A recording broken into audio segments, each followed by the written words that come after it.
I'm really old. As far as YouTube is concerned, I'm a dinosaur. I'm not an extrovert. I've never spoken to a camera before. I haven't ever loved standing up in front of loads of people. I have no solid reason why I'd be any good at this. So why am I even considering this? I'm gonna start a YouTube channel. Yeah, I really am gonna do this. But first, this.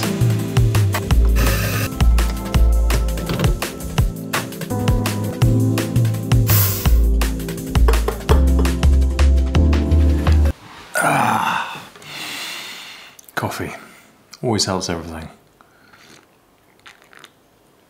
Now, I love YouTube. I love the stories, I love the opinions, I love to learn. YouTube is an almost infinite source of all those things and more. Now, YouTube was started in 2005. That makes it 18 years old. I have a 17-year-old daughter. I'm 50 years old. When I was 18, the internet didn't exist. It wasn't until I was 22 that my employer gave me my first ever laptop. There were no iPhones, no internet, no data. Can you imagine that? What would you do back then? You could call people, on a phone or send a text or, play Snake. Brilliant. I wish for those simpler days.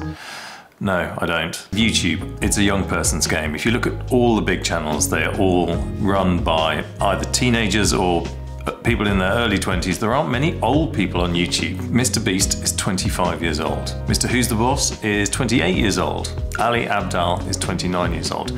These are all YouTubers who've got millions and millions of followers.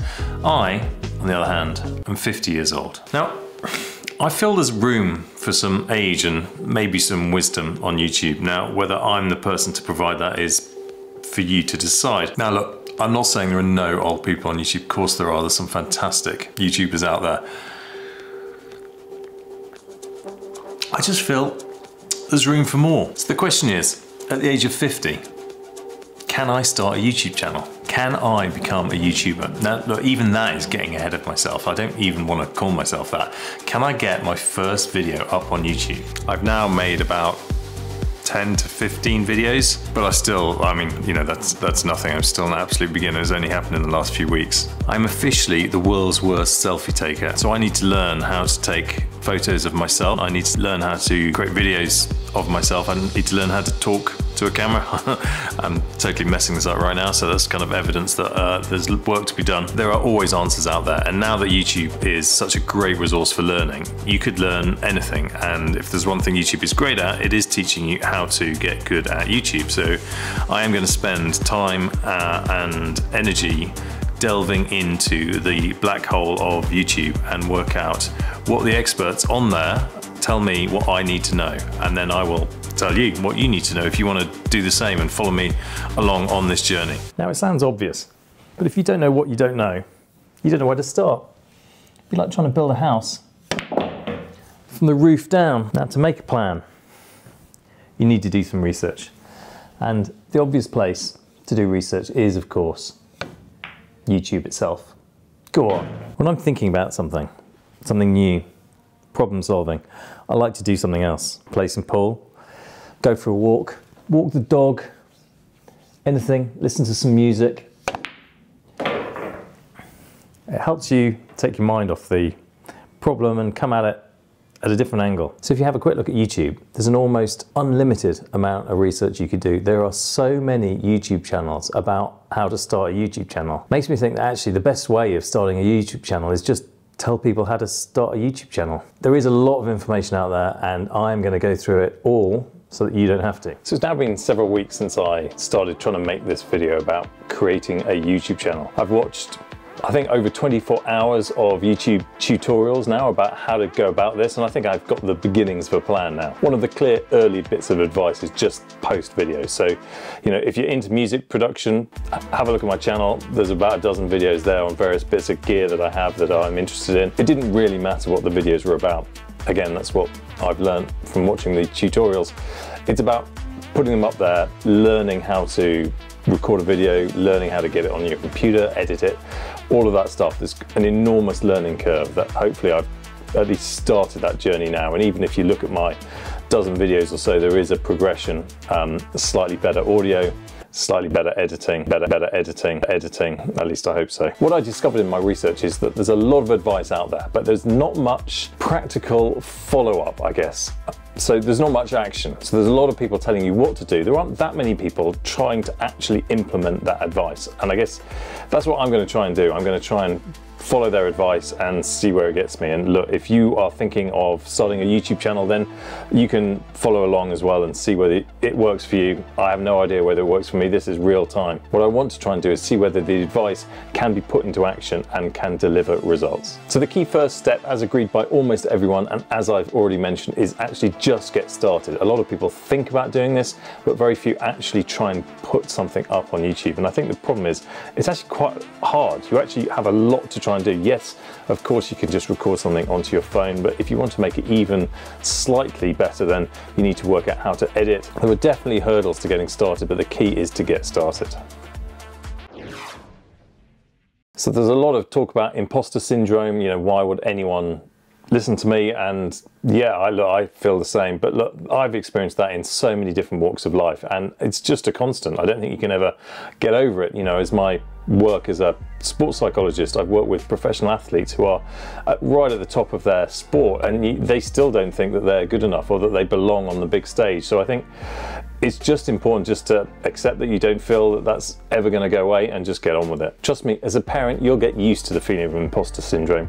You never feel like you are ready to be a parent, and some days I think it's a miracle my children are still alive. As a psychologist, I find the psychology of starting a YouTube channel fascinating. You know, what kind of person wants to film themselves effectively giving advice to total strangers? What kind of psychological makeup allows you to get over that hurdle and do that? And does that kind of mindset eliminate a whole group of people who would actually be really valuable to YouTube and to, you know, me as a viewer watching them? Look, I don't know, but I don't think I'm the natural YouTuber, so therefore this is exactly the kind of experiment I love to do. Can I start this thing? Can I get going? Can I start to help other people? That's basically why I want to try and do this. Anyway, back to being an imposter. You've got to listen to that voice in your head that says, why the hell are you doing this? Nobody's going to listen to you. You have to get over that fear of, you know, what will my parents think? What will my friends think? What will the people at work think? The reality is nobody cares, right? Everyone is so wrapped up in being themselves and focusing on what's important to them that most people won't even notice. Nobody cares! Just get on and do it. You know, my first videos are totally awful. Some of them have very few views, and that's fine. Look, they're just up there, right? I'm not going to delete them. They are there for the record. I think it'll be useful looking back in the future to see where I started this journey. One of the most useful resources I found is a guy called Ali Abdal, who started out as a doctor and is now a professional YouTuber with millions of subscribers.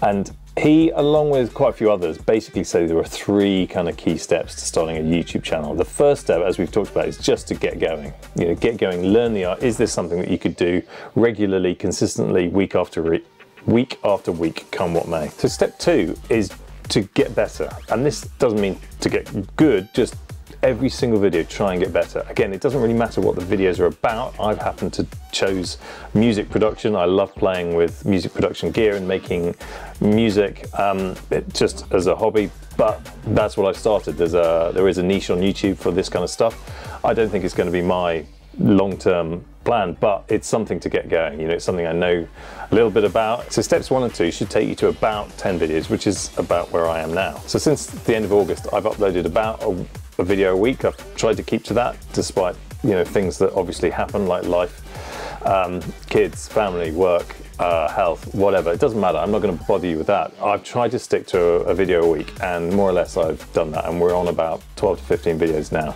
a couple of months later. And I've just looked back at my videos that I posted, and I think the interesting thing is that there's definitely a progression, there's definitely improvement. They're nowhere near good yet, but you know, this is the process. I'm learning, I'm getting some feedback from some subscribers, which is great, and I'm trying to improve the next video. Right, so let's get you up to speed on what my channel's been up to since the 28th of August, which is kind of when I started taking this thing a bit seriously. I've just gone and had a look at the stats. So I currently have 946 subscribers. My channel has had 38,200 views, which seems like an insane number, but it's obviously tiny compared to most. I have a watch time of 1,100 hours. My best performing video has had 3,895 views. My average view duration, which is the percentage of each video which is actually watched, is 15.5%, and my click-through rate is 4.2%. Now, what the hell does all that mean? Well, according to YouTube, half of all videos on YouTube have a click-through rate of between 2 and 10%. So at 4%, I'm kind of okay. This is basically how good your thumbnail and title is. That's what you're trying to do. Get people interested enough to click on the video. That's the first kind of step. So the other thing that YouTube said is that you should try and, or at least the advice out there is you should try and just beat your click-through rate. So it doesn't really matter where you are to start with. I'm at about 4%, so next video, let's try and make it 4.5%, 5%, 6%. Let's keep trying to improve that. I guess that's the initial goal. So in terms of watch time, again, the stats seem to be all over the place. Somewhere around kind of 50% is a reasonable target. I think getting people to watch half your video. Now, a lot of people will click on the video and realize very quickly that it's not for them and leave, and your viewers drop off incredibly quickly in the first 30 seconds. Mine's at 15%, so I guess I am not doing a good job of making them interesting enough to make people get through to the end of them, and that's something I need to work on. So the next stage, according to YouTube research, is now that I've done my kind of 12 videos and I've made a start, and at least some people are watching them, I need to decide whether I'm going to treat this more as a hobby and just keep going occasionally, or take it more seriously and start doing research about what should I actually be making videos about. Where is a match between my experience and what the audience wants to hear? And that is kind of the next stage. And I'm not quite sure how to go about that yet, but I will, of course, find out and let you know. Now, one thing I'd really like to do is to try and talk to some more successful YouTubers, and I have no idea how successful this will be, but throughout my career, talking to people who are further along the path has always been valuable for trying to find, I guess, mentors or people who can give you advice. I am going to try and get in touch with some people that I like to watch and see whether they've got time for, you know, half an hour chat, and I will record it and I will share those insights with you. I think that would really help me and hopefully you understand their process, their journey, why they're doing what they're doing, and how they think they have become successful. So if you are interested in that, please subscribe, and we will see whether I can get anyone on this channel to talk to us about what to do next. I'm obviously just learning this as I go along, but if this was at all interesting, then I'll see you in the next video. Thanks for watching.